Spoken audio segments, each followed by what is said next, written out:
સ્વામી તારા રૂપે આજ શ્રીજી મળ્યા, પ્રમુખ સ્વામીના રૂપે. તે જીવનમાં ઉતારવી. બોલો સાક્ષાત સ્વામિનારાયણ ભગવાનની જય. બોલો પૂજ્ય સ્વામી શાસ્ત્રી મહારાજની જય. હવે આપણે શરૂ થશે. 10 મિનિટ છે. શ્રીજી સ્વામી સત્ય છે. શુક્રવાર તારીખ 28/3/41. આ પત્ર લખ્યો છે 28/3/41, 1941, માર્ચ મહિનાની વાત છે. સાંજ સીધું લખે છે. પછી ઇન્ટ્રોડક્શન હવે કઈ ને બધું પછી ઔપચારિક વિધિ કાંઈ નહીં, સીધું ધડાકો, સીધું શીરો. પહેલાં ઓલા છે ને બધું પેલી એપિટાઇઝર લે, રામ એ બધી વાત બાજુમાં, સીધું ગબડાવાની જ વાત અંદર. 5 વાર્તા સંબંધી વૈષ્ણવમાંથી વાર્તાની નોંધ. કરવું શું, જાણવું શું, મૂકવું શું, સમજવું શું, રાખવું શું, આ 5 વાર્તા. કરવું શું? કુસ્તી, અભાવ ગુણ લેવાની, ધમાલ કરવાની. કરવા એ જ એમાં જ મજા આવે છે.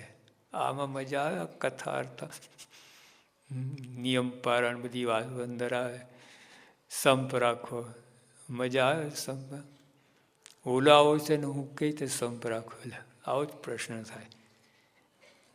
ઓલો ઠેકાણેનો સ્વભાવ એવા છે, અમે કેટલું સહન કરીએ, હું સંપ રાખીએ, આવું થાય.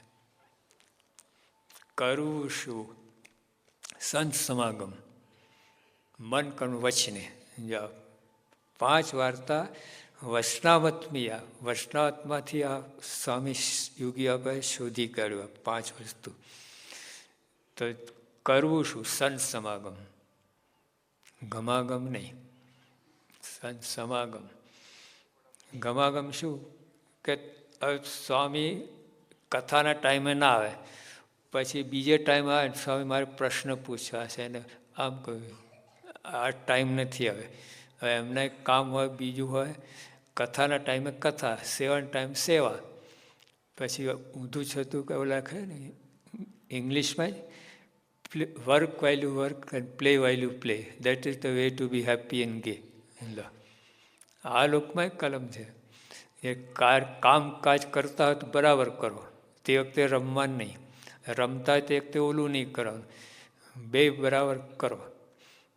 તો that's the way to happy and ગે. એટલે આનંદને સુખી થવા માટે આ રસ્તો છે. તો અહીંયા સ્વામી કહે છે સંત સમાગમ. પછી કઈ રીતે? જો સંત સમાગમ એટલે બેઠા એટલે સમાગમ નથી, મન કર્મ વચને. હા, આપણે સેવા એટલે આટલું સમજીએ છીએ, બસ, બીજું નહીં. આટલું નથી. એ દૈહિક યોગી આપા કહેતા કે સેવા પરિચર્યા. એટલે જે આપણી આ છે ને પરિચર્યા છે, અને સેવા તો ગુણ લેવું. યોગી આપાના શબ્દો, ગુણ ગ્રહણ કરવું એ સેવા, અને આ છે પરિચર્યા. એટલે આપણે કહે બધા સેવા ચાકરી શબ્દ, સેવા ચાકરી કરવી. તો ચાકરી, આ ચાકરી છે. કોઈને આટા ફેરા ખાવા, જમાડવા, દૈહિક રીતે એનું બધું કરે, ચાકરી છે. અને સેવા તો ગુણ લેવું એ છે. જો આપણને ખબર નથી તો સેવા મન કરો વચને કરવાની. એટલે પહેલાંના વખત, અત્યારે તો પેલું બુફે થઈ ગયેલું, ઊભા જમી લે બધા, અને ત્યાં જાય પોતે. પહેલાં ઓલા પીરસતા ને પેલા પતરા નીચે બેઠા, પેલા કેળો રહી જાય. 4 લાઈનમાં ફરે તો કેળો સજ્જડ થઈ જાય તમારે. આટલો દાખલો કર્યો હોય, 5-5 પંક્તિમાં જમાડ્યો હોય, પણ તો ઊભા શું કે મારા બેટા સારું ખાઈ જાણે છે, ઠીક ખાઈ જાણે છે, આ ધોઈ નાખ્યું બધું. જા દેહે કહીને કરી સેવા. આમ ઘસાયા બધું કેટલું બધું કરું, કેળો આમ ભૂકા બોલી ગયા હતા, પણ પછી જીભથી પાણી ફેરવેલું.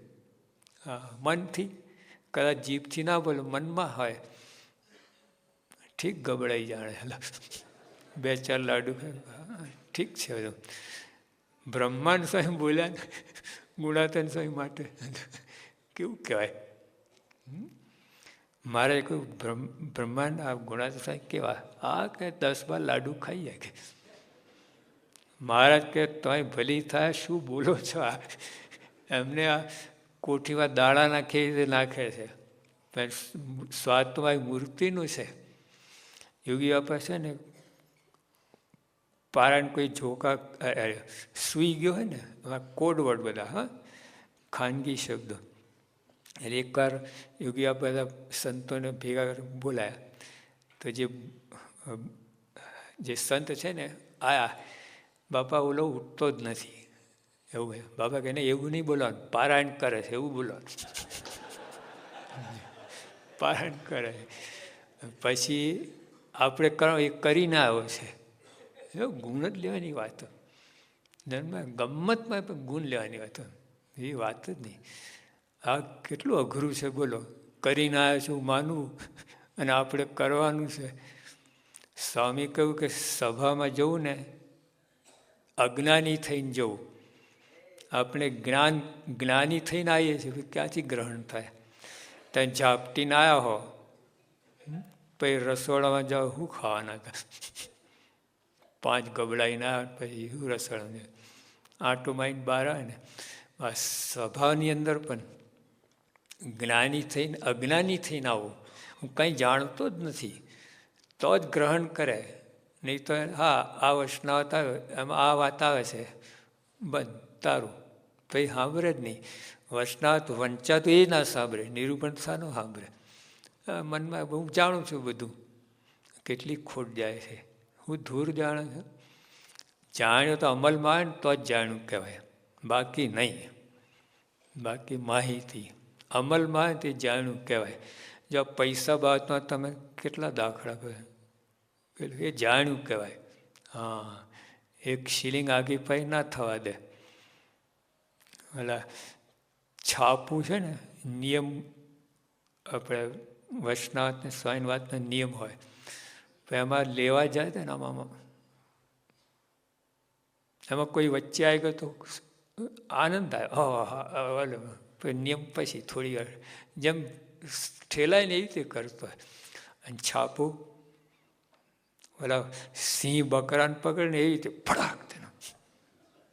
અને પછી ખોલીને પહેલાં તો જોઈ લે કઈ કઈ આઈટમ વાંચવા જેવી છે, એકદમ જનરલ. પછી એ ઉપાડે. ઘણા તો 5-5 છાપા ભેગા કરે. આમાં વાત શું લાગે, આમાં શું પારાયણ કરે 3-3 કલાક. તો આમાં છે ને બહુ મુશ્કેલ થાય ને. આ નિયમ લીધા ને, એક નિયમ, અને કદાચ વાંચે ને કંટાળાપૂર્વક પછી બંધ, એકદમ બંધ કરતા. ખોલવામાં તારે બંધ કર, ફટ મૂકીને રાખવું પડે. તો જે આ રીતે ના થાય. બધું જાણું કહેવાય કરે, અમલમાં અતારે માંડે. એમ આઈસ્ક્રીમ તમે ખાતા હોય ને, એમાં વૈષ્ણવ સ્વામીની વાત એવો સ્વાદ આવવો જોઈએ તો કામ થાય. તે જાણું કહેવાય. એટલે અહીંયા સ્વામી કહે કરવું શું, સંસમાં જાણવું શું. અમેરિકામાં શું ચાલે છે, વ્હાઈટ હાઉસમાં શું ચાલે છે, જર્મનીમાં શું ચાલે, એ તમારા ઘરમાં શું ચાલે એ જાણવાનું છે. બધું શું કામમાં આવવાનું છે. તો જે અહીંયા જાણવું શું, જળ ચૈતન્ય વિવેક. જળ શરીર, ચૈતન્ય એટલે આત્મા. આત્મા અનાત્મા, અનાત્મા એટલે દેહ, અને આત્મા એટલે ચૈતન્ય. આ જાણવાનું છે. આખી દુનિયાનું બધું જ્ઞાન હોય તમે, પણ આ ના જાણો તો કાંઈ નહીં. જાણો આટલું, બીજું કાંઈ ના જાણતું, આટલું જાણ્યું તો યોગી આપણે એ કર્યું છે. આટલું જ જાણ્યું છે, બીજું કાંઈ કોઈ જ્ઞાન નહોતું. ભલા બળદને કેટલા વેતર થાય એવું બોલે, પૂછે. તમને ખબર નહીં હોય. વેતર ને બળદને જોવું જ ના હોય ને. જોવાય બળદ જોવાય. આ નવી પેઢી સર્વમંગલ સ્વામી આવેલા ને એકવાર, પછી બાળમંડળમાં વાતો કરે કે હાવ બમ્ફર ગઈ. એ જે બધું દષ્ટા કુવા ને કોષ ને બધું ઓલા બચારા આમ જોઈ રાખે, સમજ ના પડે એવું છે બધું. એટલે અહીં મહારાજ કહે કે જાણવું શું? જળ ચેતનનો વિવેક. એટલે શરીરને આત્મા નોખા છે, એમ અલગ છે. આપણે પોતાનો દેહ જ માનીએ છીએ. ગઈકાલે મેં વાત વાંચી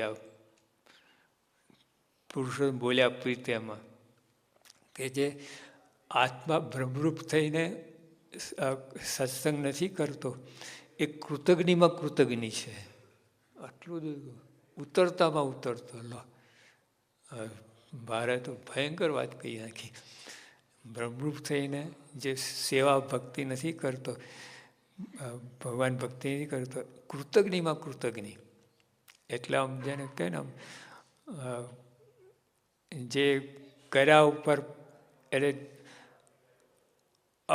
ઉપકાર ઉપર અપકાર કરનાર કૃતજ્ઞ. એટલે ઉપકાર ઉપર અપકાર, ત્રણ વસ્તુ છે.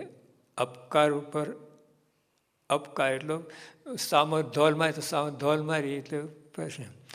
પણ તમે એનું સારું કંઈ થતાં ધોલ મારે અને તમે ખમી લો, એ ઉપકાર ઉપર અપકાર. અરે હા, ઉપકાર અપકાર. તમે તો સારું કર્યું તો ઓલા તમે બગાડે, અને બગાડે તો અપકાર ઉપર ઉપકાર. ગુણાતન સાહેબ ઓલા દીકરો આપેલો, ઓલા માર્યા કેટલું બધું કહ્યું, દીકરો આપે. અપકાર ઉપર ઉપકાર. એટલે મહારાજ આ કે જો બ્રહ્મરૂપ થઈને તો ભક્તિ છે ના તો કૃતજ્ઞમાં કૃતજ્ઞ છે. એટલે આમ નીચમાં નીચ આવું મહારાજ વાત કરી. એટલે જળ ચેતન વિવેક જાણવું ટૂંકમાં. એમાં તો આપણે દ્રષ્ટિ પહોંચતી જ નથી. આમ એ બધા કેફમાં ફરી બધી વાત સાચી, પણ એ કેફ તમને નહીં ટકે. એ કેફ હા લાંબુ નહીં ટકે. આ જ્ઞાન હશે ને તો જ કામ આવશે.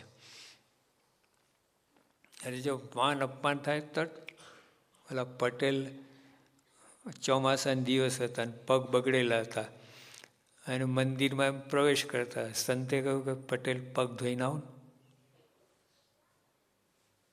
જતા રહ્યા. મહિના ભાઈ રસ્તા મળ્યા.